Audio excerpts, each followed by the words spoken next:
Brian Rourke wiped the grease from his hands with a shop rag, the familiar smell of motor oil and metal shavings filling his home workshop. The custom fabrication project on his workbench could wait another few minutes. Through the open garage door, he heard Grady's excited voice from the kitchen. Dad, come look at this." Brian walked through the connecting door into the house, finding his 8-year-old son hunched over the laptop at the kitchen table. Grady's fingers moved across the trackpad with the confidence of a digital native. "What's got you so worked up, buddy?" "I'm looking at Grandma Clara's house on Google Earth. Look at all this cool stuff in her backyard." Brian pulled a chair next to his son. The satellite image on screen showed Clara Bexley's property from above, the familiar layout of her ranch-style home, and the large backyard where Grady often played during visits. But something caught Brian's attention immediately. "When was this picture taken?" Brian asked, leaning closer. "Says here it was updated 3 weeks ago." Grady zoomed in with the mouse wheel. "See that big tarp thing? And look at all those tire tracks in the grass." Brian's eyes narrowed. A large, dark tarp covered what appeared to be a substantial mound near the back fence. Deep tire ruts scarred the usually pristine lawn, the kind left by heavy trucks. Several items he didn't recognize sat scattered around the covered area. "That's weird," Grady continued, oblivious to his father's growing concern. "Grandma Clara always keeps her yard super clean. Remember how mad she got when I left my bike on the grass last time?" Brian remembered. Clara Bexley maintained her property with military precision, every blade of grass in place, every garden tool properly stored. The chaotic scene in the satellite image looked nothing like the woman who once spent an entire afternoon lecturing Lena about proper hedge trimming. "Can you go back to Street View?" Brian asked. Grady clicked through the interface. The street-level view showed Clara's house as Brian remembered it, well-maintained, unremarkable, the front yard immaculate. "The satellite and street view don't match up," Brian muttered. "What do you mean, Dad?" "Nothing, son. Just thinking out loud." Brian reached over and took a screenshot, saving the image to the desktop. "Why don't you go work on your homework? I'll start dinner in a few minutes. Can we have grilled cheese?" "Sure thing." After Grady disappeared upstairs, Brian stared at the satellite image. His military training had taught him to notice inconsistencies, to trust his instincts when something felt wrong. The tarp, the tire tracks, the scattered debris, none of it fit Clara's personality or normal routine, but he grabbed his phone and scrolled to Clara's contact. His thumb hovered over the call button before he changed his mind. Better to see for himself first. No point in jumping to conclusions. Brian opened a new browser tab and navigated to his cloud storage, uploading the screenshot with a timestamp. If his suspicions proved correct, he'd want a record of when he first noticed the discrepancy. The house felt quiet around him as he planned his next move. Lena wouldn't be home for another hour. Her yoga class ran until 6. That gave him time to think, to approach this rationally. His grandfather's voice echoed in his memory. "Measure twice, cut once, Brian." Same rule applies to everything in life. The next afternoon, Brian buckled Grady into the passenger seat of his pickup truck. "Where are we going, Dad?" "Thought we'd surprise Grandma Clara with a visit." "Cool. Can we stop for ice cream on the way back?" "We'll see." Brian pulled out of their driveway on Maple Ridge Lane, the familiar tree-lined streets of their neighborhood passing by his windows. The 20-minute drive to Clara's house gave him time to rehearse his approach. Casual. Friendly. Just a father and son dropping by to visit Clara's house, sat on a corner lot in an older part of town, the kind of neighborhood where retired couples tended their gardens and watched the street through parted curtains. Brian parked in the driveway and noticed immediately that the front yard looked exactly as it had in the street view image. Perfect. "Stay close to me, okay, buddy?" "Sure, Dad." They walked to the front door together. Brian rang the doorbell and waited, listening for movement inside. Footsteps approached, and the door opened to reveal Clara Bexley, T61. Clara maintained the same rigid posture she'd probably held since childhood. Her gray hair sat in a perfect bob, not a strand out of place despite the afternoon heat. She wore a floral print blouse and pressed slacks, dressed as if she'd been expecting company. "Brian." "Grady." Her tone held surprise, but not pleasure. "What brings you by?" "Just thought we'd stop in and say hello." "Hope that's okay." Of course. Clara stepped aside to let them enter, but Brian caught her glancing toward the backyard. Lena isn't with you? No, she had some errands to run. Brian guided Grady into the living room, noting how Clara's eyes followed their movement. Mind if Grady plays in the backyard? He's been cooped up inside all day. Actually, the yard isn't really suitable for playing right now. I've been having some landscaping work done. Brian nodded thoughtfully. Oh, what kind of work? Clara's pause lasted a beat too long. Just some drainage issues. You know how the rain pools back there during winter, right? Brian glanced toward the sliding glass door that led to the patio. The vertical blinds were closed, unusual for Clara, who typically kept them open to let in natural light. Where's Lena, by the way? I thought she might be here. Lena? Why would she be here? She mentioned stopping by today to help with something. Maybe I'm misunderstood. Clara's face tightened almost imperceptibly. She just stepped out. Running to the store, I think. Brian smiled and nodded, filing away the lie. Lena's phone had pinged from their house 30 minutes ago when she received a text. She was home, not at Clara's, and certainly not at any store. Mind if I use your bathroom? Of course. You know where it is.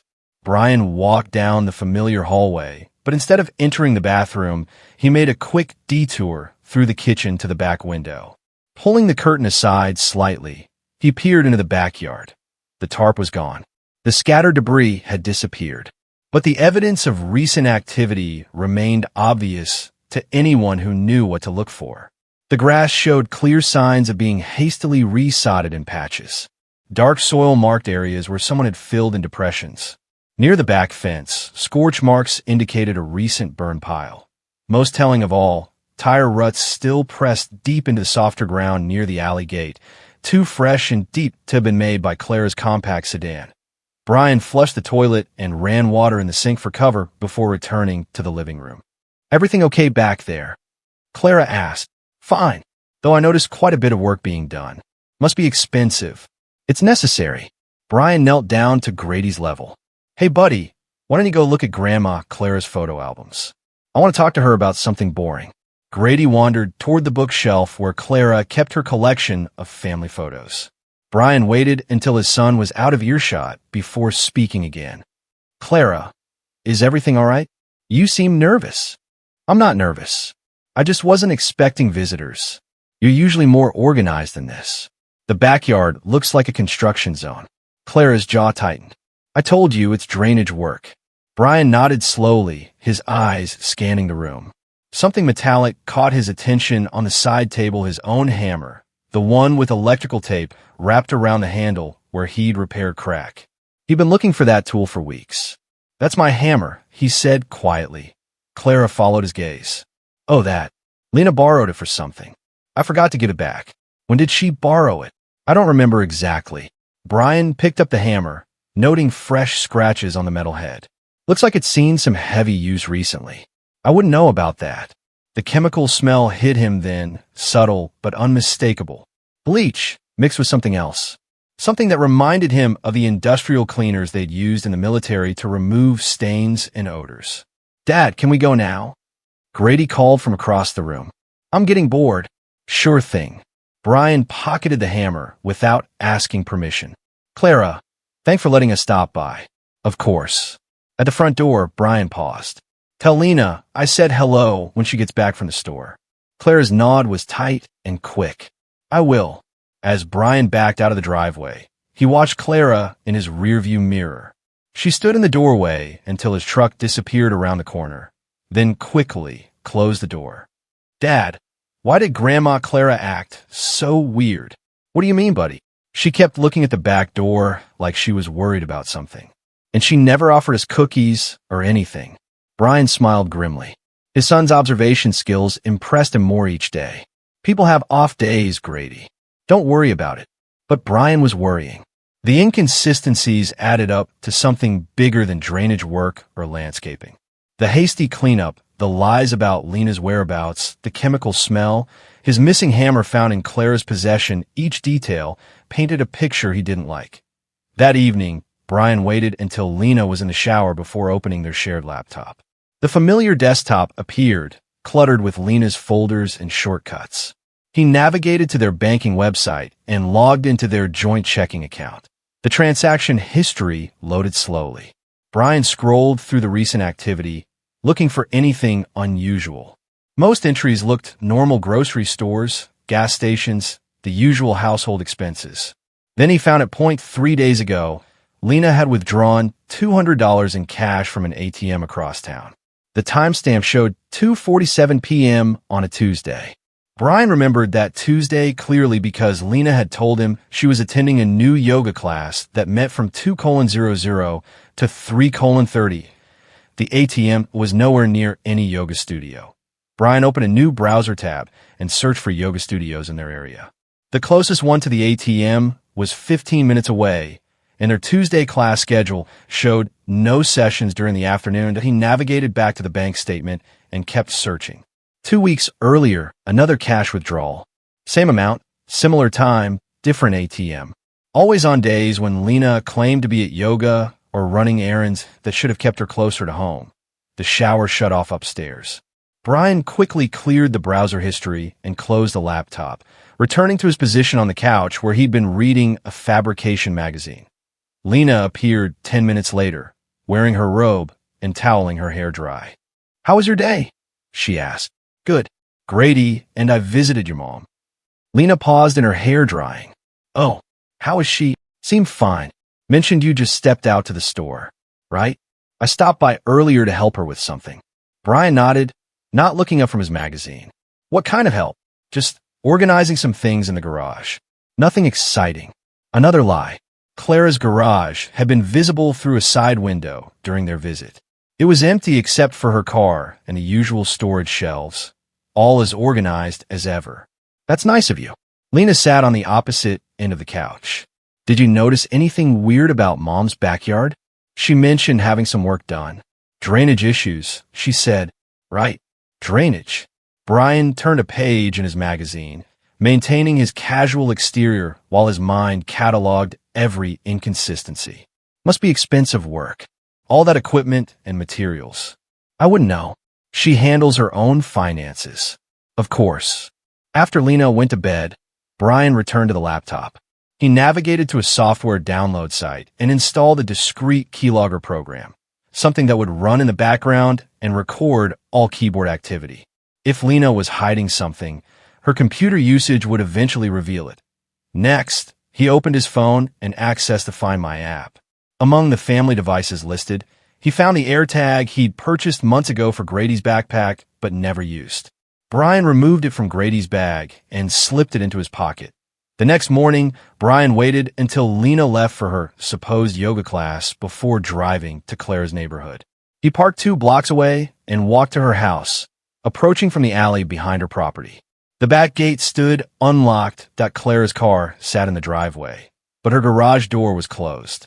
Brian crept along the fence line until he found a gap between the wooden slats. Through it, he could see the entire backyard clearly. The hasty resodding was even more obvious in daylight. Rectangular patches of new grass created a checkerboard pattern across the lawn. The filled-in areas were settling unevenly, creating small depressions in the ground. Near the back fence, Brian spotted fresh concrete footings, the kind used for temporary structures. Whatever had been back here, it had required serious support.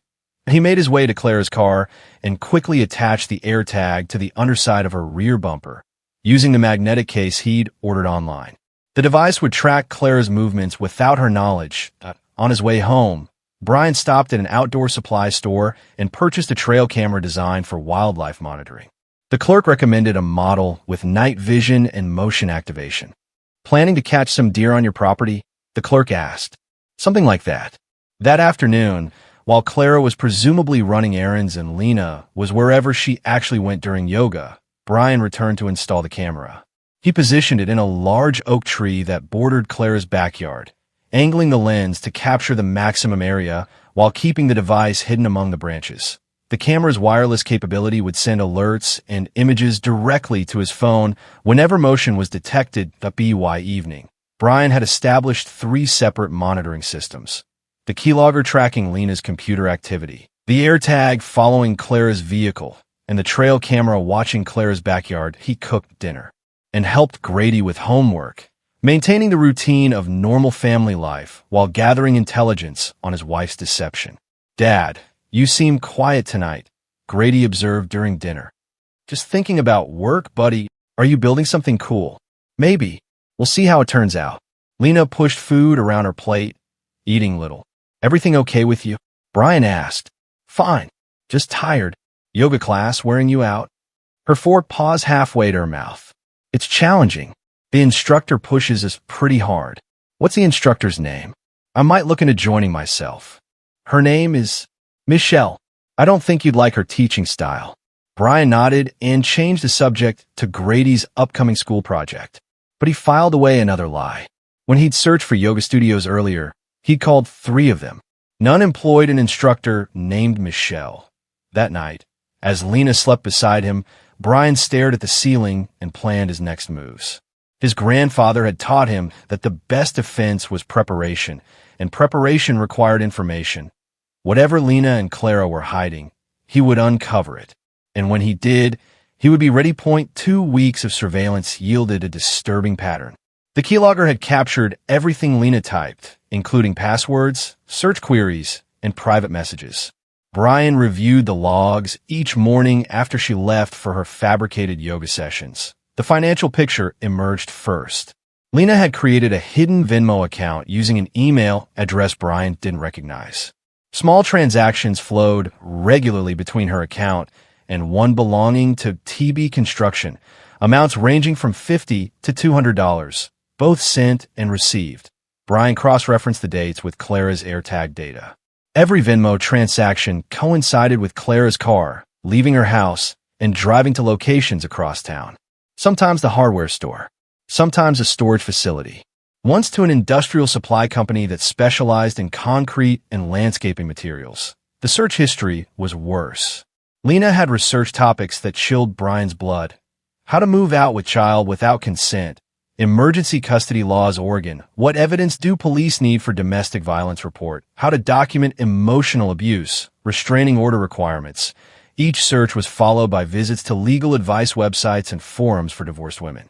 Lena was building a case against him, laying groundwork for a narrative he didn't recognize.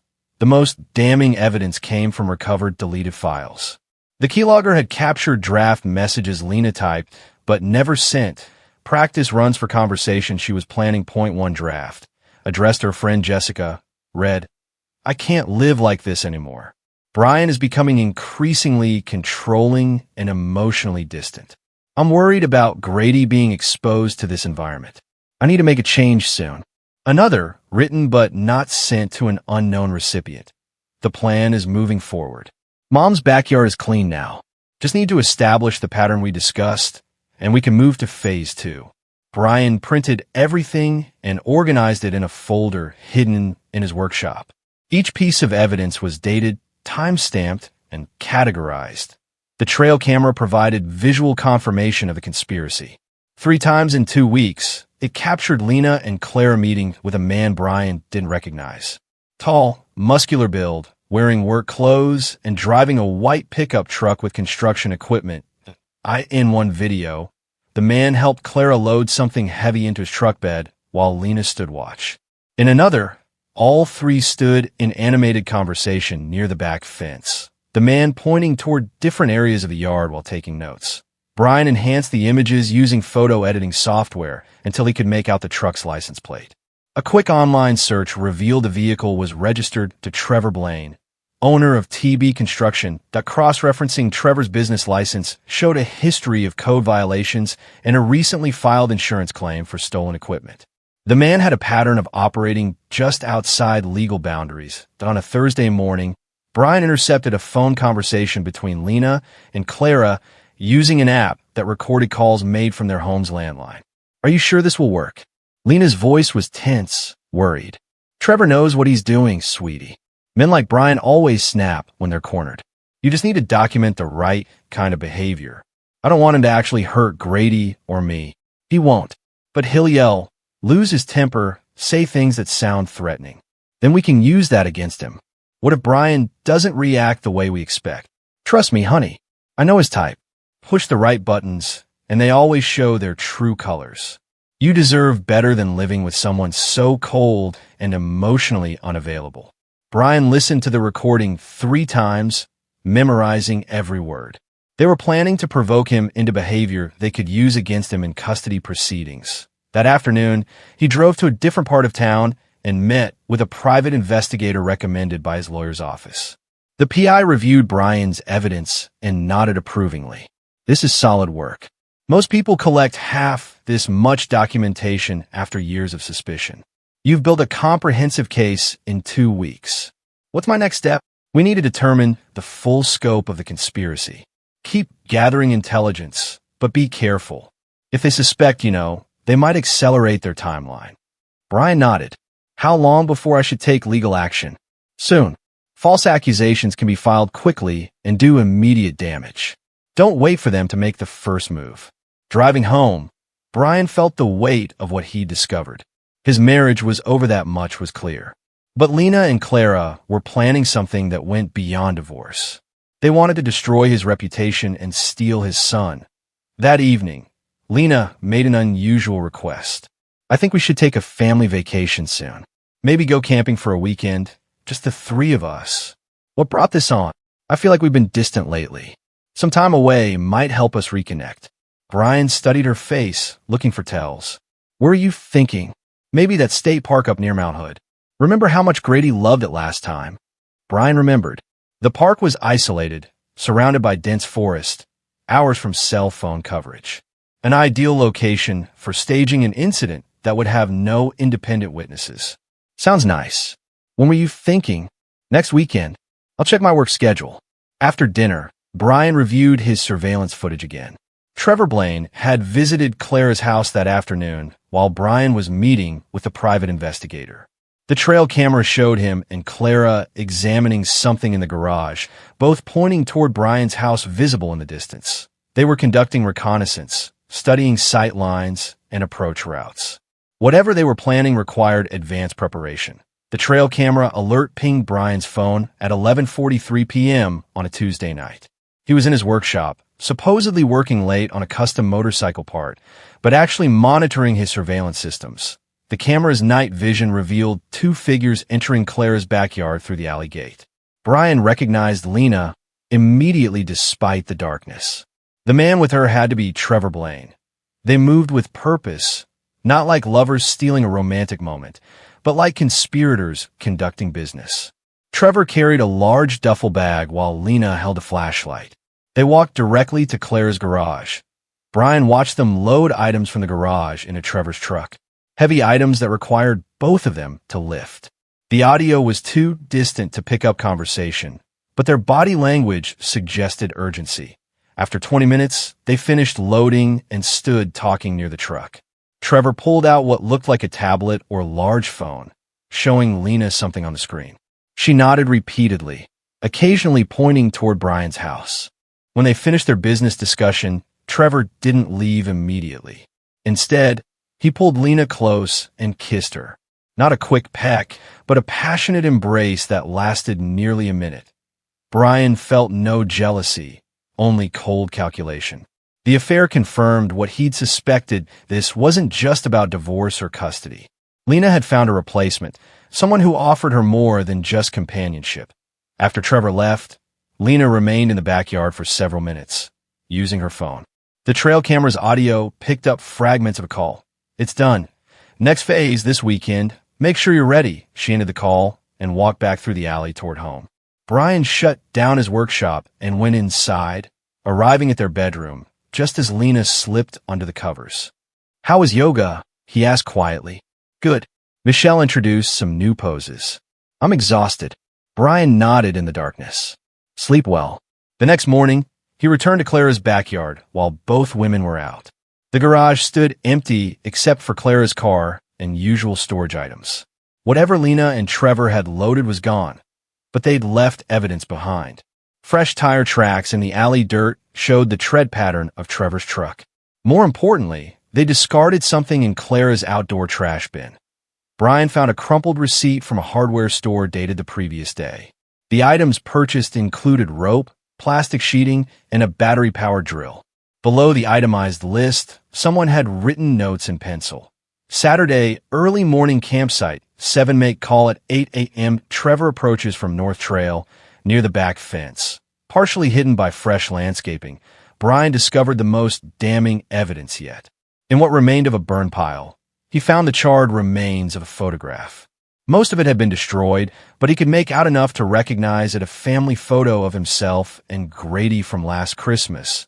The edges blackened and curled by fire. Someone had burned their family picture. The symbolism was clear and chilling. Brian photographed everything, including the burnt remains of the photo, then carefully returned the receipt to the trash. Let them think their plan remained secret. That afternoon, he visited the same hardware store and spoke with the clerk who'd processed the transaction. Yeah, I remember those two. Woman and a guy in work clothes. She seemed nervous, kept looking around like she was worried someone would see her. Did they say what the supplies were for? The guy said they were fixing a roof leak, needed to cover some equipment overnight. But that's weird, right? Who covers roof equipment with plastic sheeting? Brian thanked the clerk and left. Their story didn't make sense because they weren't buying supplies for legitimate construction work. The camping trip was definitely a setup. They planned to stage some kind of incident at a specific campsite, with Trevor positioned nearby to play whatever role their scheme required. Brian spent the rest of the week preparing his own countermeasures, but he had no intention of walking into their trap. By now, he had enough evidence to destroy their conspiracy through legal channels. He just needed them to make one more move that would give him everything he needed for a complete victory. Monday morning, Brian sat across from David Martinez, one of Portland's most respected family law attorneys. Martinez's office occupied the top floor of a downtown high-rise, with windows overlooking the Willamette River. This is the most comprehensive documentation I've seen from a client, Martinez said, reviewing Brian's evidence folder. Most people come to me with suspicions and hurt feelings. You've built a federal case. I want to be thorough. Martinez spread the surveillance photos across his desk. These images of your wife and this Trevor character conducting what appears to be reconnaissance of your property, combined with the financial records and recorded conversations, suggest a conspiracy to commit fraud. Brian placed the photograph of the burnt family picture on the desk. They burned this in Clara's backyard. It's a photo of me and Grady from Christmas. Martinez examined the charred remains through a magnifying glass. Symbolic destruction of the family unit. This suggests deep premeditation and psychological manipulation. What's our strongest legal position? Emergency custody petition. With evidence of premeditated conspiracy and plans to remove your son from the state, a judge will almost certainly grant temporary sole custody pending a full hearing. Brian nodded. How quickly can we file? I can have paperwork ready by end of business today. But Brian, once we file these documents, there's no going back. Your marriage will be over, and this will become a legal war. My marriage is already over. I'm just making it official. Martinez pulled out a legal pad and began writing. I'll prepare an emergency custody petition, a temporary restraining order against your wife, and documents requesting immediate possession of the marital home. We'll also file a civil complaint against all 3 conspirators for fraud, conspiracy, and intentional infliction of emotional distress. What about criminal charges? That's up to the district attorney, but your evidence definitely supports criminal conspiracy charges. The recorded conversations about manipulating you and the burnt family photo constitute clear evidence of premeditation. Brian spent 2 hours with Martinez, reviewing every piece of evidence and planning their legal strategy. The attorney was particularly interested in the camping trip setup and the burnt photograph. This shows they're not just planning to divorce you, they're planning to completely erase you from your son's life. The burnt photo is particularly damning evidence of psychological warfare. Can we use this proactively? Absolutely. We'll include it in our filing as evidence of ongoing conspiracy and immediate danger to you and your son. Martinez's assistant prepared multiple copies of all documents while Brian waited. Emergency custody petitions, restraining orders, property possession requests, and civil lawsuits, enough paperwork to bury Lena's scheme under an avalanche of legal consequences. I'm also recommending we serve papers simultaneously on your wife, her mother, and Trevor Blaine. Hit them all at once before they can coordinate a response. How long before the emergency hearing? 48 to 72 hours. Family court judges take child endangerment seriously, especially with this level of documentation. Brian left the law office with copies of all filings and a detailed timeline for the next week. Martinez would handle the legal maneuvering while Brian prepared for the final phase of his counterattack. That evening, Lena seemed nervous about something. "Did you have a good day at work?" she asked over dinner. "Productive. Finished that motorcycle part I've been working on." "That's nice." Grady looked between his parents. "Are you guys okay? You both seem weird lately." "We're fine, buddy," Brian said. "Just some adult stuff we're working through." After Grady went to bed, Lena tried again. "Brian, I feel like we need to talk about us. About our relationship." "What about it?" "I feel like we're growing apart. Like you don't really see me anymore." Brian studied her face, looking for genuine emotion behind the rehearsed words. "What would you like me to see?" "I don't know. The woman you married? Maybe? The person I used to be before life got so routine. People change, Lena. Sometimes they become someone completely different." She flinched at his tone. "That sounds like an accusation. Just an observation. I'm trying to have a real conversation with you." "Are you?" "Because real conversations usually involve honesty." Lena's eyes narrowed. "What's that supposed to mean?"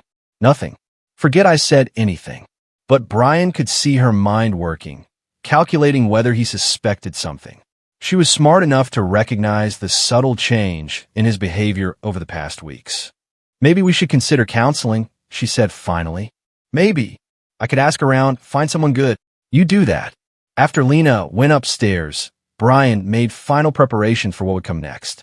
Tomorrow, he would spring his trap, and Lena's conspiracy would collapse under the weight of documented evidence and legal action. Wednesday morning brought the call Brian had been expecting. Lena's voice carried forced casualness as she made her request. "I was thinking Grady could spend the night at Mom's tomorrow. You know, a fun grandmother-grandson sleepover." Brian continued reading his newspaper, not looking up. "Oh, what brought this on? Mom's been feeling lonely lately, and I thought it might be nice for us to have some alone time to work on our relationship issues." The irony would have been amusing if it weren't so calculated. Lena was planning to remove Grady from the house so she could stage whatever incident they'd been planning, but she was framing it as relationship improvement. "What did you have in mind for our alone time?" "I don't know. Maybe we could have dinner, really talk about what's been bothering us lately." "Sounds nice." Lena seemed surprised by his easy agreement. "Really? You don't mind Grady being away overnight? He loves spending time with your mom. And you're right, we probably need to talk." After Lena left for her fake yoga class, Brian prepared for the evening ahead. He knew exactly what they were planning, and he was ready. That evening, Grady packed an overnight bag with excitement. "Can I take my tablet to Grandma Clara's?" "Sure, buddy, but I want you to keep something for me, okay?" Brian showed Grady a small digital recorder, no bigger than a key fob. "This is just a backup device for my work projects. Can you keep it in your backpack? Don't take it out or play with it. Just carry it with you." "Okay, Dad." "Is it important?" "Very important." When Lena came to collect Grady for the sleepover, Brian hugged his son tightly.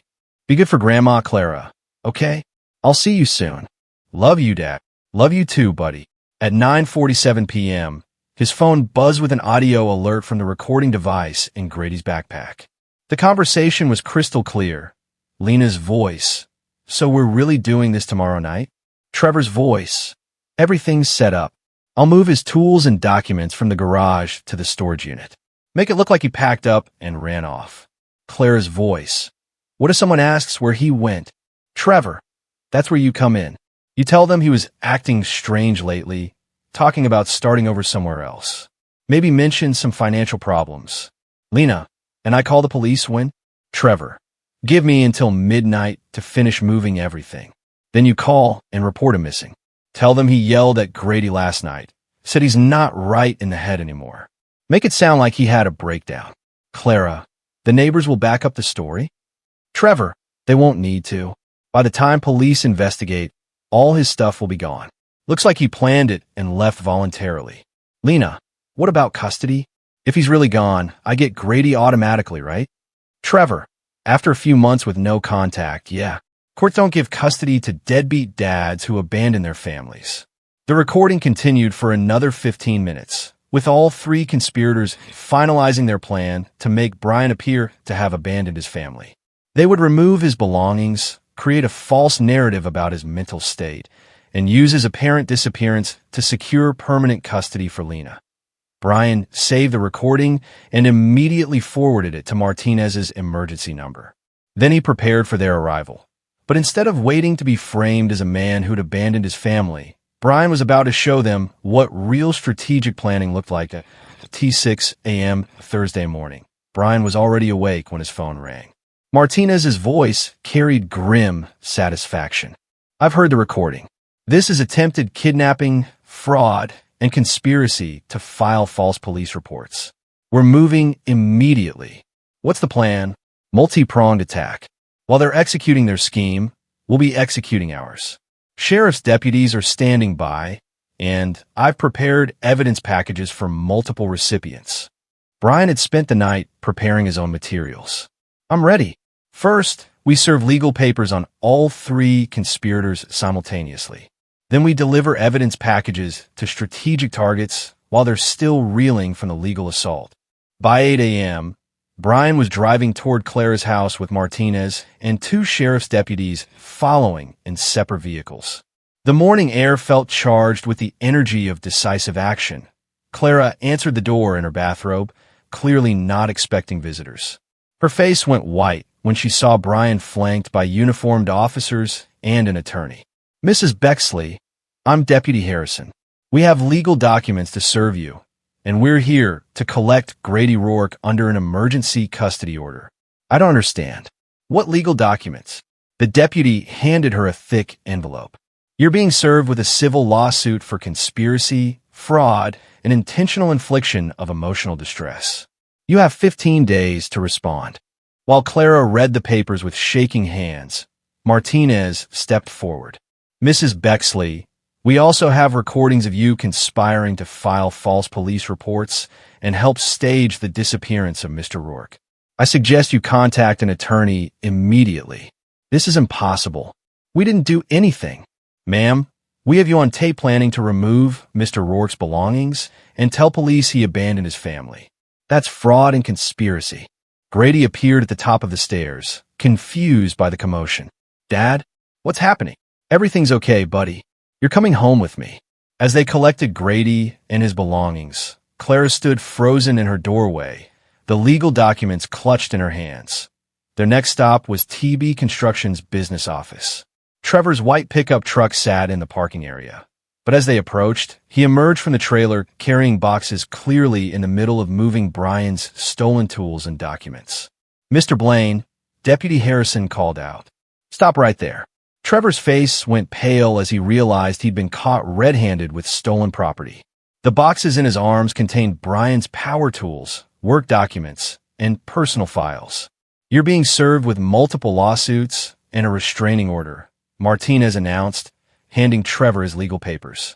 You're also under arrest for theft and conspiracy. As Trevor was handcuffed and read his rights, Brian photographed the stolen items as evidence. Everything had been documented, time-stamped, and preserved for court. The final stop was Brian's own house, where Lena was presumably preparing to call police and report him missing. Instead, she found deputies waiting to serve her with papers. Mrs. Rourke, you're being served with an emergency custody order, divorce papers, and a restraining order. You have 1 hour to collect your personal belongings and vacate the premises. Lena's shock was complete. This is insane. You can't do this. Ma'am, we have recordings of you planning to file false police reports and help stage your husband's disappearance. I suggest you comply with the court orders. But Brian wasn't finished. While Lena packed her belongings under deputy supervision, he was implementing the second phase of his counterattack. He personally delivered evidence packages to 4 strategic targets. Lena's employer, A Portfolio, containing recordings of her planning illegal activities during work hours, along with evidence of her hidden financial accounts and fraudulent behavior. County Fraud Department complete documentation of Trevor's insurance fraud history, his involvement in the conspiracy, and evidence of his business operating outside legal boundaries. Clara's HOA reports of unlicensed dumping on her property, along with photographs of the illegal storage and disposal activities that had been conducted in her backyard. Police department timestamp surveillance footage showing intent to fabricate a missing persons report, along with audio recordings of the conspiracy and evidence of attempted theft. Each package was professionally prepared, legally documented, and delivered with a cover letter explaining the criminal conspiracy that had been uncovered. By noon, all three conspirators were dealing with legal consequences from multiple directions. Lena had been served and evicted from the family home. Trevor was in custody facing theft and conspiracy charges. Clara was facing civil lawsuits, HOA violations, and potential criminal charges. Brian's systematic approach had destroyed their scheme before they could execute it, while simultaneously building an unshakable legal case for permanent custody of his son. That afternoon, he picked Grady up from school and took him for ice cream. "Dad, kids at school are saying weird things about Mom. Is everything okay? Some adults made very bad choices, son. Now, they have to face the consequences of those choices. Are you sad about Mom?" "I'm sad that she chose to hurt people instead of trying to fix our problems. But I'm not sad that you're safe now." "Me too." The multi-front attack had worked perfectly. While Lena, Clara, and Trevor had been focused on their single scheme, Brian had prepared comprehensive legal and administrative assaults that hit them from every possible angle. They had underestimated not just his intelligence, but his understanding of how to use systems and institutions to achieve victory through legitimate channels. Monday morning, Brian sat at the plaintiff's table in Judge Patricia Hendricks' courtroom, watching as Lena, Clara, and Trevor filed in with their hastily assembled legal team. 3 different attorneys for 3 defendants who'd clearly spent the weekend trying to coordinate a defense against multiple criminal and civil charges. Lena looked haggard, her usual perfect appearance replaced by dark circles under her eyes and clothes that suggested sleepless nights. Clara sat rigidly beside her daughter, radiating the same passive-aggressive anger she'd always wielded like a weapon. Trevor appeared uncomfortable in an ill-fitting suit and shackles, having been denied bail due to the theft charges. Judge Hendricks, a woman in her 50s with steel-gray hair and no patience for games, reviewed the case file with methodical precision. "This is an emergency custody hearing regarding Grady Rourke, age 8. Mr. Rourke is requesting sole custody based on allegations of conspiracy and endangerment. Mrs. Rourke is contesting the petition." Martinez stood up. "Your Honor, we have extensive evidence of a conspiracy to stage Mr. Rourke's disappearance, steal his property, and file false police reports to secure fraudulent custody of his son." Lena's attorney, a young woman who'd clearly been hired on short notice, objected. "Your Honor, these so-called recordings were obtained without consent and may not be admissible." "Your Honor," Martinez responded smoothly, "Oregon is a one-party consent state for recordings. Mr. Rourke was legally entitled to record conversations involving his minor son, who was present during the planning sessions." Judge Hendricks nodded. "I'll allow the recordings." "Proceed, Mr. Martinez." The next hour was a systematic destruction of Lena's credibility. Martinez played the audio recordings of the conspiracy discussions, including the detailed plan to move Brian's belongings and tell police he yelled at Grady last night, said he's not right in the head anymore. He presented financial records showing the hidden Venmo account and suspicious transactions with Trevor's construction company. He displayed surveillance photographs of late-night meetings and equipment transfers. Most damaging of all, he showed the burnt family photograph and played the recording of Trevor being caught red-handed with Brian's stolen tools and documents. "Your Honor," Martinez concluded, "this evidence shows clear premeditation to commit fraud, theft, and filing false police reports. The conspirators planned to make Mr. Rourke appear to have abandoned his family, then use that fabricated abandonment to secure permanent custody. The child would have been traumatized by believing his father had willingly left him." Lena's attorney attempted damage control. "Your Honor, my client may have made poor choices in her personal relationships, but that doesn't make her an unfit mother." "Counselor," Judge Hendricks interrupted, Your client was recorded planning to steal her husband's property, stage his disappearance, and lie to police about his mental state. In my courtroom, that constitutes conspiracy to commit multiple felonies. Trevor's attorney tried a different approach. Your Honor, my client has no relationship with the child and shouldn't be included in custody decisions. Your client, the judge responded dryly, was caught in possession of stolen property while attempting to stage a man's disappearance. His relationship to the child is irrelevant. His actions endangered the child's psychological welfare and family stability. The hearing concluded with Judge Hendricks delivering a ruling that exceeded even Brian's expectations. Based on the evidence presented, I'm granting Mr. Rourke's sole physical and legal custody of Grady Rourke. Mrs. Rourke will be permitted supervised visitation only, pending completion of court-ordered psychological evaluation and counseling. Furthermore, I'm referring this entire matter to the District Attorney's Office for criminal prosecution. Conspiracy to file false police reports, theft, and attempted fraud are serious felonies in this state. The temporary restraining orders will remain in effect for all parties. And I'm adding a provision that Mrs. Rourke undergo psychological evaluation before any custody modifications will be considered. Lena burst into tears, clutching Clara's arm. This isn't fair. He's taking my son away. Mrs. Rourke, Judge Hendricks said sternly, you participated in a scheme to psychologically traumatize your son by making him believe his father had abandoned him. The court's primary concern is the child's welfare, not your feelings. As they filed out of the courtroom, Trevor made the mistake of looking directly at Brian despite the restraining order. Deputy Harrison immediately stepped forward. Mr. Blaine, you're in violation of the restraining order. Any contact with Mr. Rourke, including eye contact, constitutes a violation. Outside the courthouse, Martinez shook Brian's hand. That went better than I expected. Judge Hendricks has zero tolerance for fraud involving children. What's next? The civil lawsuit proceeds separately. With this morning's ruling, we have overwhelming leverage. They'll probably want to settle to avoid a public trial that would expose even more details. Brian nodded, but his mind was already moving beyond legal victories. What about the criminal charges? The DA's office will file within 2 weeks. With Trevor caught red-handed stealing your property and the recordings of the conspiracy, this is a slam-dunk prosecution. 2 months later, the criminal cases concluded with guilty pleas from all 3 conspirators. Lena received 18 months probation and mandatory psychological counseling. Clara received 12 months probation and 200 hours of community service. Trevor received 2 years in minimum security prison for theft, conspiracy, and insurance fraud. The civil lawsuit settled out of court, with Lena forfeiting her share of the marital home and retirement accounts. Clara was forced to sell her house to pay legal fees and settlement costs. Trevor's construction business dissolved, and his contracting license was permanently revoked. Brian garnished Lena's portion of their marital assets to cover legal fees and establish a college fund for Grady.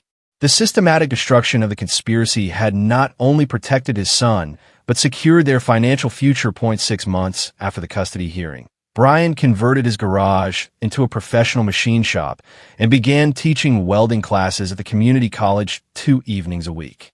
The additional income wasn't necessary, but the routine provided structure and purpose. Grady thrived in his new environment.